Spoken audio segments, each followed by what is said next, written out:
One man fake news factory. Yan po ang tinawag ni Executive Secretary Lucas Bersamin kay dating Pangulong Rodrigo Duterte pagkatapos sabihin nito na balak daw mag-martial law ni Pangulong Bongbong Marcos at i-extend ang kanyang termino katulad ng ginawa ng kanyang ama. Okay, so sa isang statement, sinabi ni Executive Secretary Bersamin, "We treat the former president's baseless and ridiculous statements in the same way that Filipinos are dismissive of them.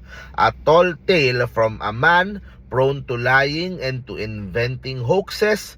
This hoax is another budol emerging from a one-man fake news factory."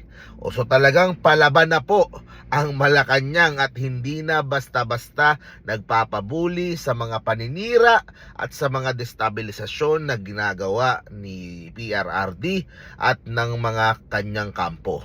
So sabi ni Bersamin, "As our actions have consistently demonstrated, we will stay the course in upholding the Constitution, in adhering to the rule of law, and in respecting the rights of people. We will not backslide into the oppressive ways of the previous administration when critics were jailed on trumped-up charges and when kill orders were publicly issued with glee and obeyed blindly." Okay, so yun po, napaka bigat at napakaklaro nung pong mga statement ni Bersamin kay dating Pangulong Duterte, di ba? Huwag mo kaming itulad sa iyo. Okay? Maayos ang aming presidente, 'di ba? Hindi kami lalabag sa batas. We will enforce the law and we will make sure na lahat ay gagawin namin according to the Constitution, na aayon sa batas at walang nilalabag na kahit na anong human rights o kahit na anong mga maaring makasama sa bansa. Ayun. So, talagang palaban yung pong Malacanang, kitang-kita nyo naman. Diba? Kitang-kita nyo naman mula kay General Torre na nagsampa ng kaso dito kay Tatay Digong, di ba? At yung mga iba pa niyang mga kaso na hinahanda.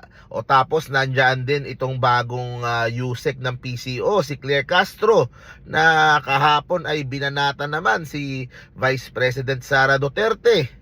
Talagang palaban po ang Malacanang. At kahit dito kay Executive Secretary Bersamin, yung kanyang statement ay ano pa rin formal pa rin, maayos pa rin. Pero nakita mo nang merong pitik at merong diretsong patama dito kala Duterte dahil pilit nilang sinisira yung mga magandang ginagawa ng gobyerno. Kaya like I said, para po sa mga kababayan natin na DDS, suportahan na lang natin yung gobyerno.